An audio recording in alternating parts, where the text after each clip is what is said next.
Actually, that's more the important factor here. We need to understand the reasoning behind it, how it came about, why it's important, why it's essential. So the big thing is, we all know this. 85 to 90% of all software that you create in this world is someone else's that you don't know. It's FOSS components, open source components. There's the occasional proprietary components that you might do. And the thing is that when you look at these components, the way I always equate it to is simple.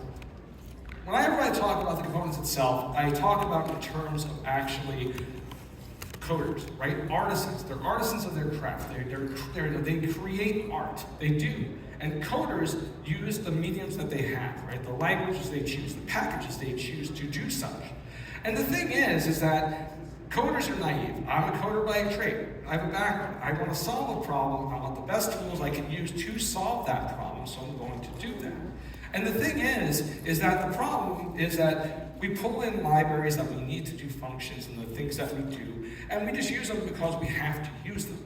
Now, obviously, you've heard everything today about software supply chain and that, so of course we're going to be talking about that. And the thing is that when we talk about it, one of my favorite quotes is, every time you do a pip install, go get Maven fetch something, you're doing the equivalent of basically taking a thumb drive you found on the street and plugging it into your production level environment. It's true, right? I mean, we've been going about this for years. You look at this, we see these scary headlines all the time. And we're out there, we're looking, we see them, I'll be honest, most of the people will go, they just kind of breeze by them. But if you're really into security, you're really understanding the way things are used and utilized in your system, the big thing I always instill in people when I talk about this is that when you find these kind of level of vulnerabilities that could affect you, it's financial, right? There's a financial aspect to it, but to be honest, money comes and goes. You can raise money, get money, companies do it all the time. These kind of problems are reputational, right? What if your data gets leaked? It's much harder to gain your reputation back than it is to gain financial back, let's be honest. And the thing is as we go, when we talk about it, how do these attacks occur? I talked about the developers and what they do. Developers are given a task. They start to build the task that they have. They pick a series of libraries that they need to build the code and do the things that they do. Then they build the code, right? Very simple. That's what we do. And they deliver it to their customers. But what if one of these libraries is potentially threatened? Now, in this case, this might be something implicit, something I've directly said I need to use to do my job. Well, if that's bad, and it's nefarious, and some sort of malicious means, no matter what it is, whether it's a function or an input value, whatever causes that malicious intent, I give that gift to my customers. So suddenly, when I deliver that software, I'm delivering them not only the software I promised, but also a lot of things I didn't. But most of the time when you're doing this, it's not the implicit transitive dependencies that are actually the problem. I feel like I gotta go this way now. It's actually the indirect, right? You have the direct transitive dependencies that you do and the indirect transitive dependencies. We've talked about software supply chain here, right? We talked about SaaS, and we talked about software composition analysis. And that's where it comes into play. Once again, you're delivering to your customers, or you're putting out something, say, as a web service, or you're putting something into advice. Whatever it is, you're actually introducing malicious code into something. And the thing is that when we talk about this, companies spend on average $4.5 million a year in 2022 in remediation costs. Everybody needs to stop the myopic view of an issue. The thing is that when these transitive dependencies hit, it is not just the one single factor. It's like the pebble in the pond effect, right? Think about everything else that's involved. How many engineers are involved? Release managers, project managers. If it's really bad in production, it might go all the way to the CEO, CTO. This is where the money comes in. The thing is, companies waste money on this all the time. You've heard all the talk about how we can provide value to you as jfrog. 21,000 CVEs alone were registered in 2022. It's insane, right? It's an influx. It's a constant deluge of stuff that's always happening. And the thing is, too, there we go. There's lots of statistics out there, and I'm throwing numbers out on the screen so you can see, right? 85 to 90% of all open source components, 62% of the exploits have increased year over year over year. It's constantly going, it's not stopping. And the thing is that as suppliers go, it costs more and more money for people to do things that they need to do. Why am I talking about this with software bill of materials? Well, let's talk about software supply chain attacks. We know about them. they've been around for a long time. I mean, I started the timeline in 2012, but it goes way beyond that. And we can go up to the moment in time where everybody suddenly became more and more aware of everything else. SolarWinds, right? Now, SolarWinds, everybody knows the facts, right? 18,000 global corporations were affected by this. It was like a $100 billion global remediation behind it. But why did it get so much attention? Well, because there's SolarWinds. Their customers included the DoD, DHS, Federal Reserve Banks, all these corporations and government entities. Governments do not like to be treaded upon. And the thing in this case, this brought attention to everything that we're about to talk about. Because in May 12, 2021, the Biden administration signed an executive order to go ahead and start exploring and basically coming up with a strategy behind software supply chain and how it affects. How do I know this? Because jfrog's upper management and my boss came to me and said, we have something for you to look at. I don't know if you've ever tried to read one of these documents. It's terrible. It took me days because I kept falling asleep every time I was reading it. But there was a really bunch of tasty nuggets inside, including Section 4, Enhancing Software Supply Chain Security. This was the winner right here. This is the reason why we're talking about it. Because the big thing behind it was provide purchases of software bill of materials for each directly or published by, basically on a public website, or just giving it to them, right? It needed some way to do it. They needed accountability for all software inside the government. Now the thing is, when we look at this suddenly became my life for 2.5 years. I've given this talk numerous times, not the talk I'm giving here, but part of the talk I'm about to give. And the thing is, we talked about it ad nauseum. We talked about what are the formats, what's the kind of level of information that you need to have inside. And originally it started off with just government talks. It's now bled its way into the medical industry, right? The avionics, automotive. It is now becoming a standard across the board for accountability behind the software you create and you deliver to your customers. This is very essential. And the thing is, the big surprise, and these people, right? They can't decide on anything, ever. Well, they actually did get together and actually did decide to actually do something.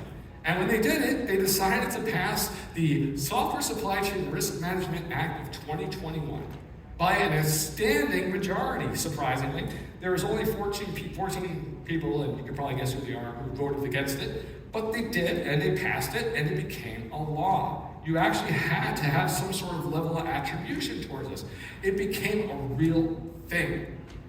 And the thing is that when we talk about this, it actually goes way beyond that moment, to be honest. It actually started back in 2018 with the FDA. The Food and Drug Administration looked at this. They went over to the National Telecommunications Information Administration. Why? Well, medical devices. Software in medical devices can kill people, right? A faulty pacemaker.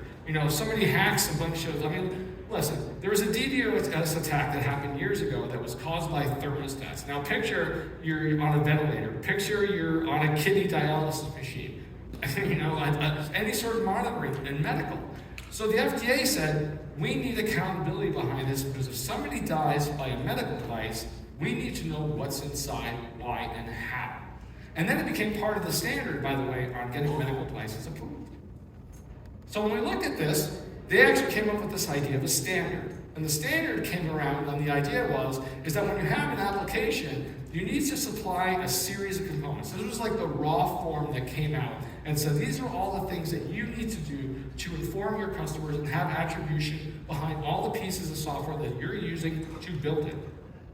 But they also built in some safety guidelines, and we'll talk about that in a bit, because there was a lot of concerns by companies that you were removing or showing some sort of intellectual property or exposing some sort of secret sauce and secrets and ad nauseum and paranoia. You go with it, you understand.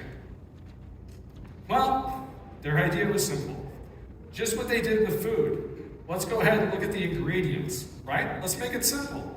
And so when I read this, all I kept thinking to myself, and I'll admit, I was doing a lot of reading and I was pretty damn hungry when I was doing this. I decided to say, I don't want to talk about software bill of materials because it's boring as hell. I'd rather talk about cake. So when I talk about cake, I know cake is made from ingredients. And when we look at the ingredients in the cake, we have some percentages, so they can be versions. We know what type and things like that. But why am I talking about cake? Well, it's simple.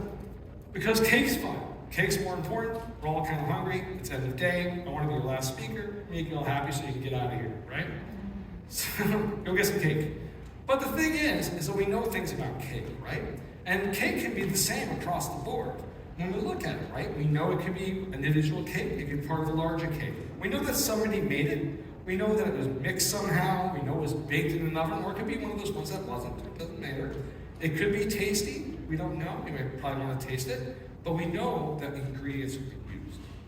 And that means that when I look at a cake, I can say, here's the ingredients that were used to produce this cake.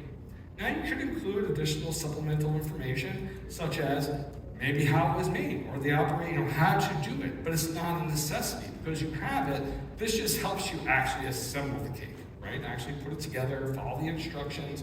I'm terrible, and you'll see why.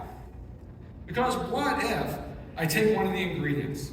Now this is where our bill of materials comes in. Baking soda.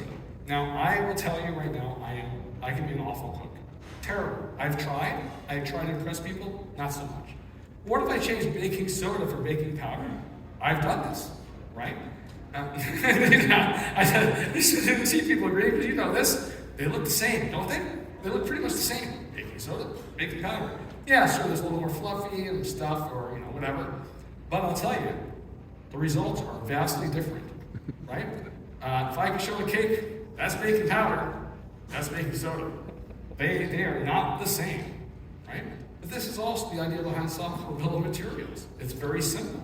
When you're looking at stuff, it's a list of ingredients, it's a list of the libraries, the modules involved, free and proprietary source information, right? These kind of things, but you can add stuff, tooling, environmental systems, settings, anything you want. But the basics behind it is understanding it's just a list of ingredients and all the details behind the ingredients themselves, because there is a quality control behind it. Oh, and the idea, whoops, I think I skipped the slide. No, there we go.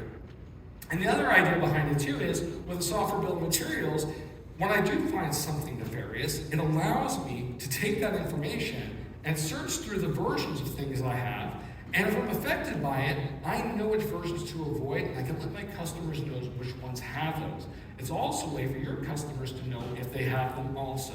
That's the main key ingredient. Your customers, or the people, the government, or whatever you're working with, it's a way for them to understand the things that are involved in the things that you've supplied them with. And the thing is that what about also maybe something that's a little more complicated when we talk about this? Maybe like a layer cake, right?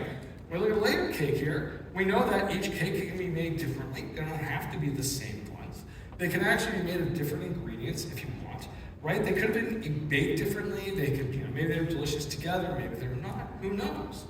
But the big thing is, we can look at it like a web service, right? So even in a web service, you have multiple instantiations of different software running at different times, different environmental and system information, and each one of these can be its own set of software, right? And in this case, I'm using, like I said, I was hungry when I did this, so please forgive me. But frosting could be like the Helm chart, right? How you put it together. Each one of the layers can be its own Docker image. So each one of these, when we're looking at them, including Docker images, needs to have its own set of things, right? There's an application layer, there's also, there we go, runtime, I gotta stand closer, and an OS. And these can constitute a software bill of materials. When we look at something like a web service, you have a series of Docker containers with their own SBOMs in each one of these. You can also go ahead and have the Helm chart, which can actually be an SBOM, so be an SBOM of an SBOM, right? All these various components that are used to deliver it, you have to have attribution for. So this way you can actually supply it to either a government agency who might ask for it, or a company might ask for it, where you say you're an API supplier, right? You supply an API for a service to, say, the government, they are going to request, even if it's a service, they're going to want to know what they're signing up for. On top of that, there we go. If something's bad, it gives them the ability to identify in more of a web services technique by looking at the software bill of materials, and there's interpreters out there, there's ways to scan SBOM to find out if things were done. But really what it comes down to is, it's a way for producers of software to let their customers know what's inside. It's very simple. It's also a way to inform them in negotiations. I've actually seen this. I've actually talked to customers that said, we supplied our software to, say, an agency. They went through it and they said, we have questions. And we have questions about the things you decided to use in your software. And they actually said, they were actually like, we'll give you for the first year, if everything works well, we'll pay you 70% of what you've actually asked because we're not sure, right? And the way they found out was through the sbom. They went through and they said, these are questionable components. On top of that, you can also use it as a way to inform your customers to say, please check the version you're running on. We found something nefarious. It's actually a proactive approach. And they can search through and say, yeah, you know what? We actually purchased that from you and we have it running in production right now. But the thing is that there are other benefits behind it too, right? So it's a way to identify and mitigate any sort of vulnerability, right? It's just a simple list. It really is, and I'll talk about that in a few minutes. It's also a way to maintain and manage licensing, right? Legal teams. One of the things I'll show you is that, what's funny is there's different formats of the sbom, and I'll talk about that, but we also supply it in things like a PDF form. Why? Because legal teams want to go through this stuff. Does your software meet to their standards in terms of the licensing that they allow in their corporation? Some companies will not allow GPL. And if they see your components, and by the way, just so you know, I had an acquisition a long time ago by a certain company, and when they were going through our software, they actually came back to us and said, before we acquire you, we want you to go through and remove any of those GPL components that you used to write the software that we're buying. It took us 4 weeks to go in and find it, and also identify and try to replace it. It was terrible. Also, too, it's also a way for things like software packaging and enabling compliance and all those kind of normal things you would normally have. It's also a good way to have a comprehension of the things that are needed to require to run certain software in environments too. There are certain, there might be some certain limitations behind the software they're using that you might need more horsepower, or it may not work well in more of like a distributed environment. And then also too, it's also a way to improve efficiency and lower operation costs by having this accountability record, because at some point you will be asked for liability insurance. This is now also becoming a thing, just so you know. I've actually seen, I've heard that certain insurance companies for corporations are asking when it comes to software as a service or services they provide to provide some sort of liability, and this is the way to help mitigate some of the liability behind insurance. So when we look at this, you have to know 2 things. There are 2 official formats inside this list of materials that you have. There's SPDX, the OG, the original, that started back actually in 2011. It was even before the FDA, but it was actually just designed as a way to keep a comprehensive analysis of all the open source components. Seriously, that's it. It's a very useful format for software developers, right? And it's also a good way for engineers, basically engineering teams to keep an eye on things. The newer format is CycloneDX. We see this a lot. By the way, inside of our product, we support both SPDX and CycloneDX formats, right? It's the new format, right? There's still people deliberating on which is going to be the more, and who knows in other standards. There's other standards that we're vying for space out there, but these are the primary ones. And this one is actually very good for vulnerability management, right? I actually really like the CycloneDX format. If I were to show you one, they're pretty boring. They're just JSON docs with just a list of what the package is, what its homepage is, when it was created, what licenses does it use, and things like that. But the thing is that depending on who you're interacting with, they will actually ask for this particular standard. And the thing is that when I look at these, right, there are some basics behind it, right? You have supplier, components, the version number, the unique identifiers behind it. On top of that, the author of the sbom data, also time stamping, and there's other little nuanced details in there, right? These are just some of the things. As you look up here, you can also see if in terms of in this case, by the way, this is an SPDX version, right? So you have an SPDX ID at the top, which is a reference that they use as part of the way of the standard. Below it is the checksum-based version of what we have. This kind of corresponds to what we do. On top of that, you have the licensing information, license declaration, and by the way, Sierra says no assertion.